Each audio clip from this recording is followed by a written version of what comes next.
Have you ever faced a giant in your life that would seem like you're never gonna get to the place that you really wanna go? My name is Nick, and this is Students United, and we're gonna be talking today about how the giants in our life can be overcome with God. So before we do that though, we're gonna take a look at what Yasmin has for us. Hello everyone, welcome to the pumpkin spice and everything nice season. Yes, we are in fall and my name is Yasmin and I am super excited because I love the cold weather. So today I'm gonna be talking about 5 things that you can do this fall season. And yes, even though COVID is a thing, that doesn't mean that we can't celebrate fall festivities. So let me tell you the first thing that you can do this fall season. And the first thing is bobbing for apples. Yes, you can still do this, but you just gotta get like 2 different big bowls and put 5 apples and see who can get the most apples in a minute. That's a fun thing to do with your friends. Everyone has apples at home. The second thing that you can do this fall season is a pumpkin pie eating contest. Yes, it's safe, friendly, and you can do it anywhere. You can do it at any time. There's pumpkin pie everywhere now. So go enjoy that, get a friend, and just do a pumpkin pie eating contest. Maybe film it for TikTok. I don't know. Third thing that you can do this fall season is a mummy race contest. And you're like, Yasmin, what does that mean? So this is how it works. You get 4 friends. So two mummies and 2 friends. And the 2 mummies will be right here and you are going to see who can wrap the person as fast as they can with toilet paper. I'm sure you've heard this game. You can look it up anywhere and some of you are triggered probably by this picture because you're like, Yasmin, is it safe to use toilet paper right now but because of COVID? But yes, there's now an oversupply of toilet paper. So go steal some toilet paper from your parents' shelves. The next thing that you can do this fall season is capture the turkey. It's like capture the flag, but with a turkey. The next thing that you can do this fall season is a pumpkin penny toss kind of thing. You're like, Yasmin, what even is that? Well, I just discovered it too a couple days ago and I was like, this looks fun. I gotta share it. So you know how when you carve a pumpkin, you take all the seeds and all the pumpkin guts? Well, you can actually use your pumpkin carving pumpkins for good use, I guess, more than just putting a candle in there because that's kind of boring. What you can do is you're gonna get 10 pennies, you and your friend, and you're going to see who can throw the most pennies inside of the pumpkin in a minute or 2. And that's another fun fall thing you can do with your pumpkins this season. Alrighty guys, thank you so much for joining us. Now I'm going to kick it off to Jake Veda. Eliab was awoken in his army tent to the sound of Goliath taunting him over and over and over again. Every single day, every single night, this is what happened. Goliath came out of his tent and was taunting and making fun, mocking the God of Israel.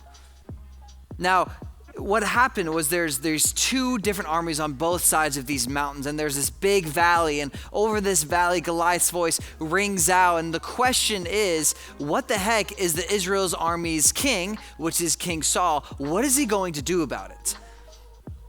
Now, if you didn't know, we're in a whole series about David. Last week we talked about how David was anointed to be the next king, but if you didn't hear what I just said, the next king. The king now was King Saul. And at this point, God was looking for a way to make David to seem like the next right king of Israel, because it didn't seem like he was. I mean, this guy was a teenager. Even his own family didn't expect him to be the next king. Again, if you didn't watch that, you can go back and watch our previous talk. But at this point, that's where the story really picks up. So right now we're going to go into 1 Samuel 17 and hear what happens with this giant who's over 10 feet tall, which we'll read, of course, in a second, and what David did about it to seem like he's the next rightful king of Israel. So this is in 1 Samuel 17, and I do want to warn you, we're reading this story. This story is amazing. We're reading the Message version, which is a very readable version of the Bible. So there's going to be a lot of reading of scripture here, and I would encourage you to sit back and relax and kind of don't just skip, that 5 seconds or that 10-second button on YouTube, but to hear this story out because it's a really, really crazy story about a giant king and the insurmountable odds that David had to overcome. All right, so let's start this story. The Philistines drew up their troops for battle. They deployed them at Soko in Judah and set up camp between Soko and Azekah in Ephes Dammim.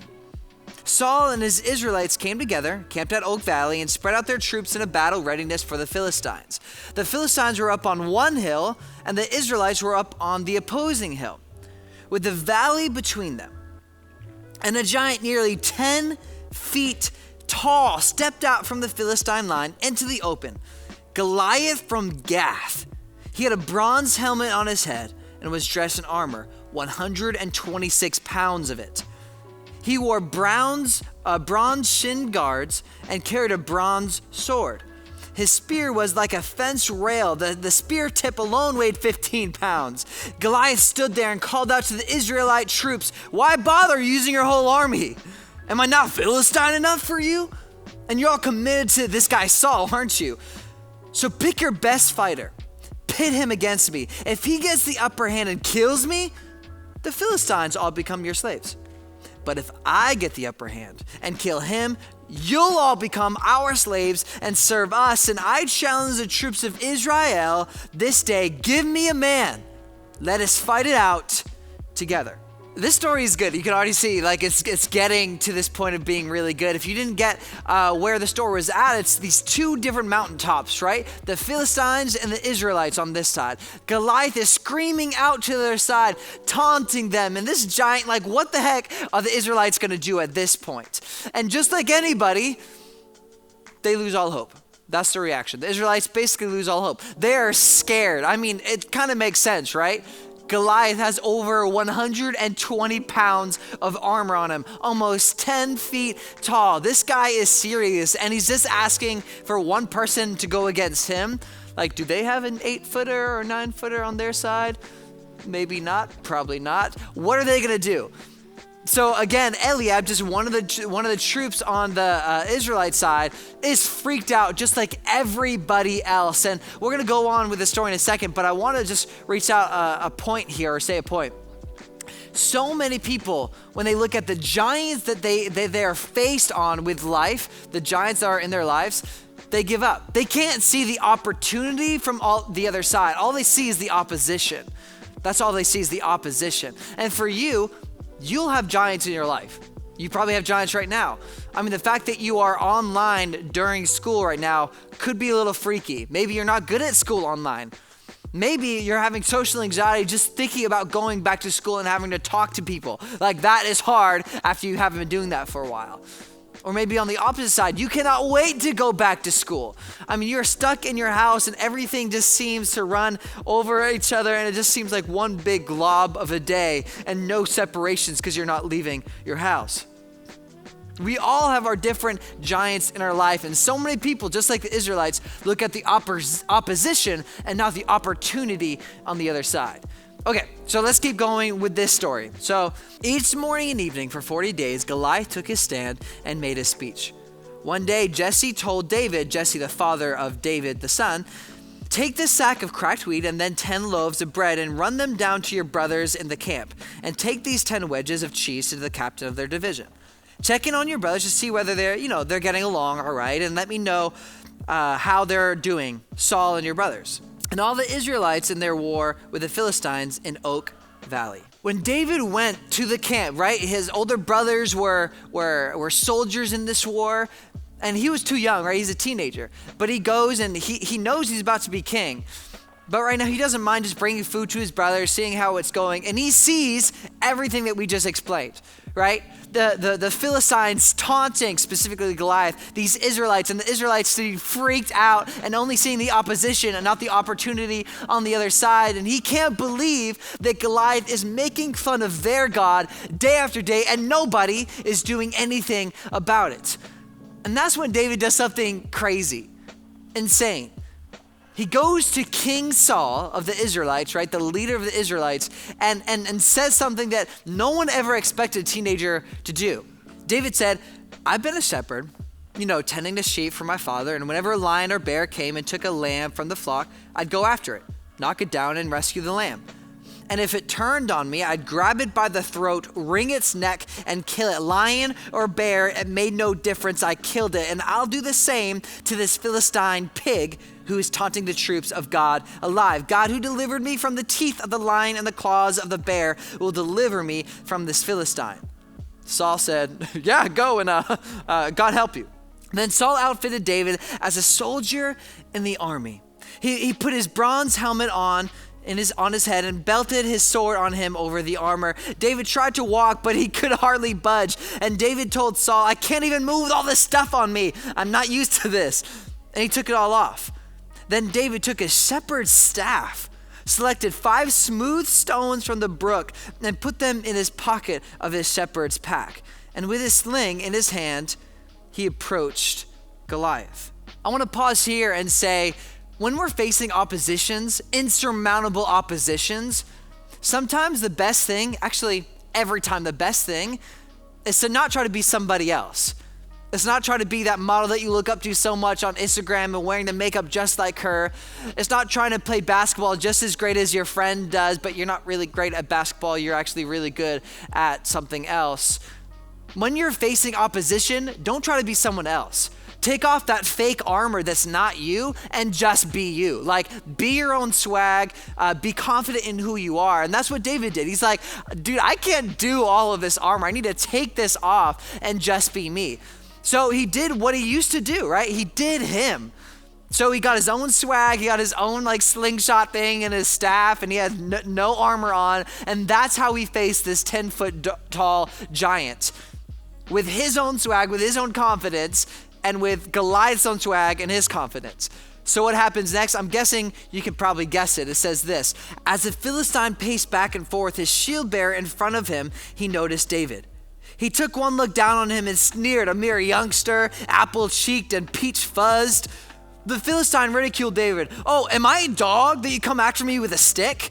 And he cursed him by his gods. Come on, said the Philistine. I'll make roadkill of you for the buzzards. I'll turn you into a tasty morsel for the field mice.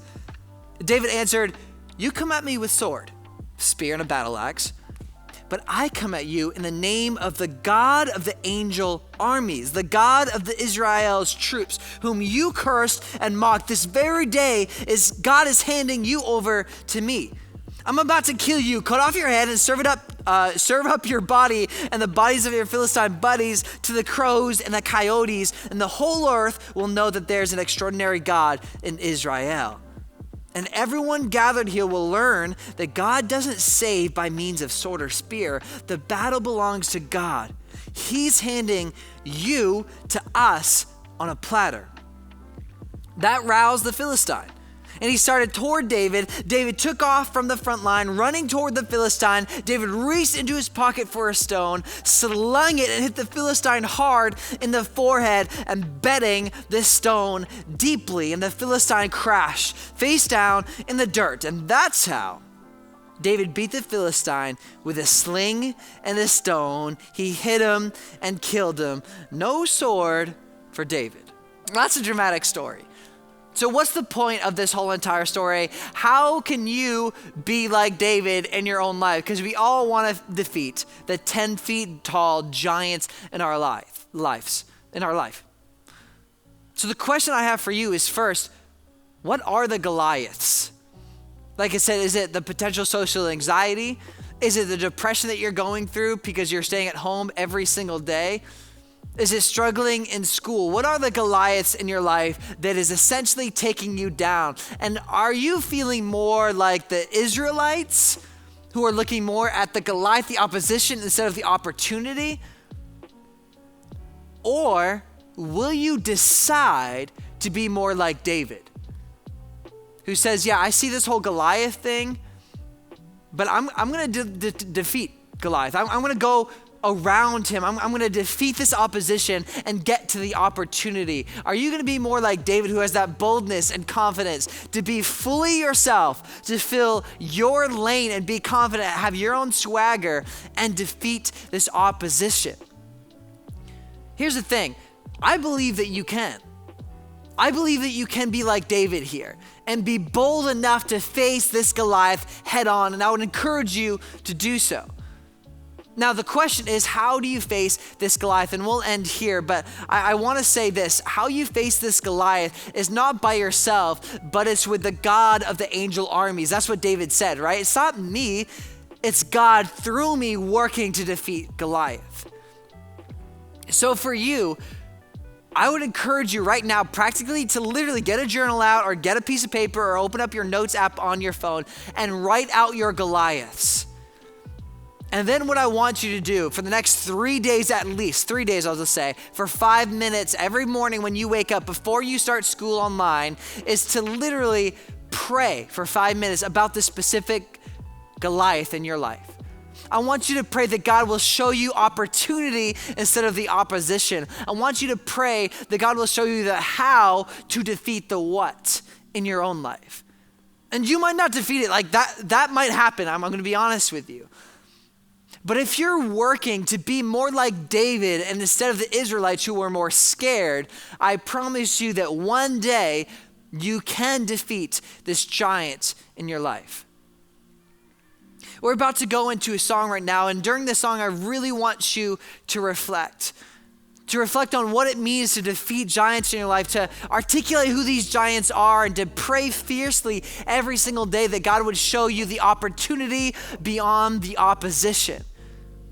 And during the song, I also want you to be thinking about what it means to have other people around you. What if you had 2 or 3 Davids around you trying to defeat the same Goliath? That would be a lot easier than trying to do it alone.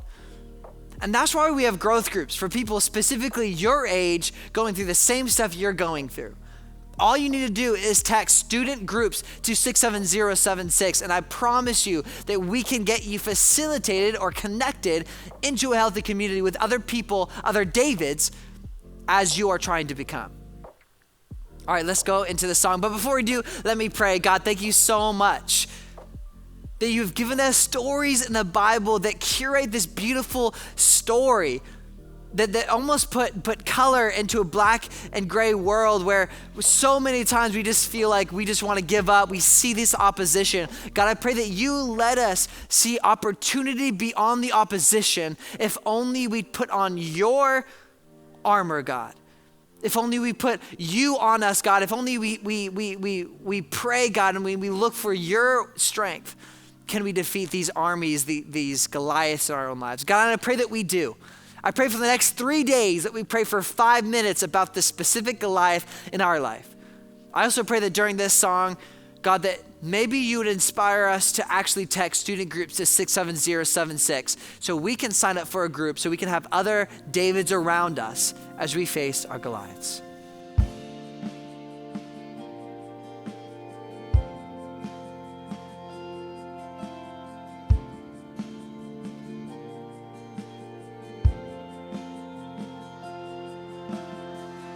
There's a grace when the heart is under fire.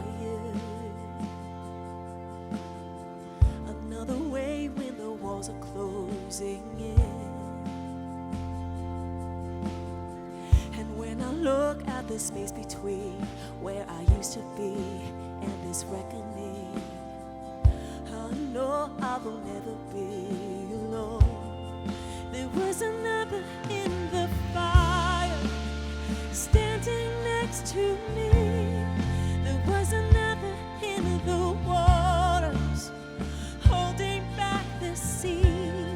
And should I ever need a reminder of how I've been set free, there is a cross that bears the burden, where another died for me.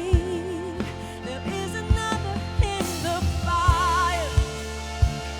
Oh, you bear my cross.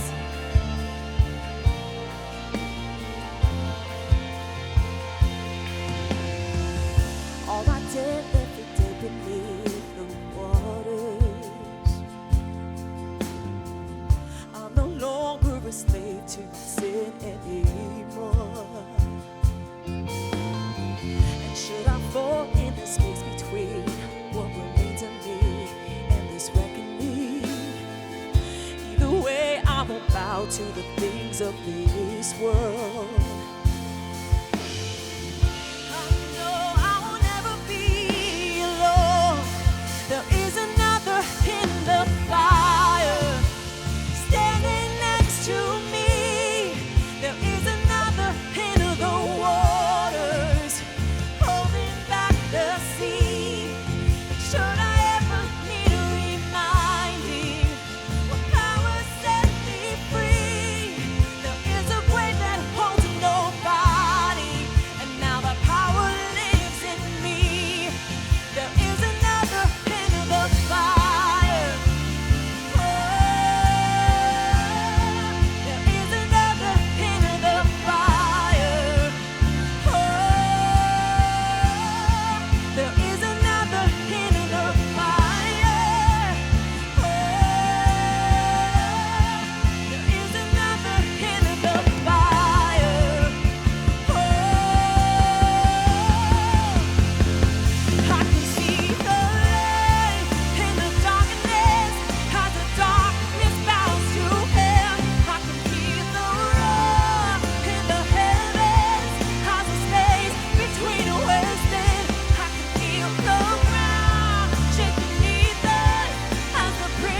There's no other name but the name that is Jesus.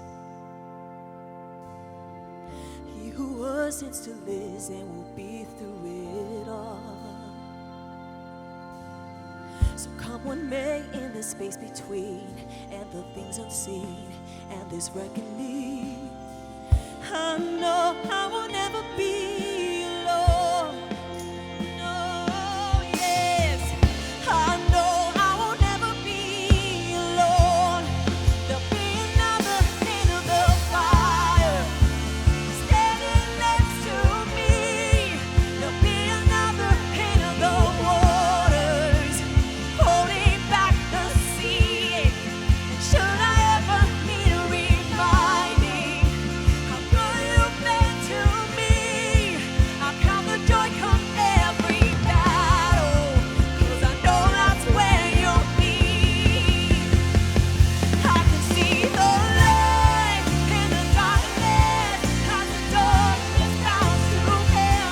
I can hear the roar in the heavens as the space between we're stand.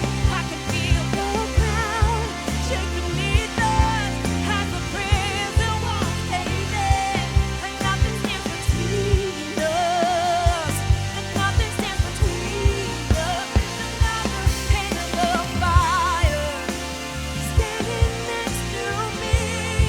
There is another in the waters holding back the sea. And should I ever need a reminding how good you've been to me, I count the joy of every battle, 'cause I know that's where you'll be. I count the joy of every battle, 'cause I know that's where you'll be.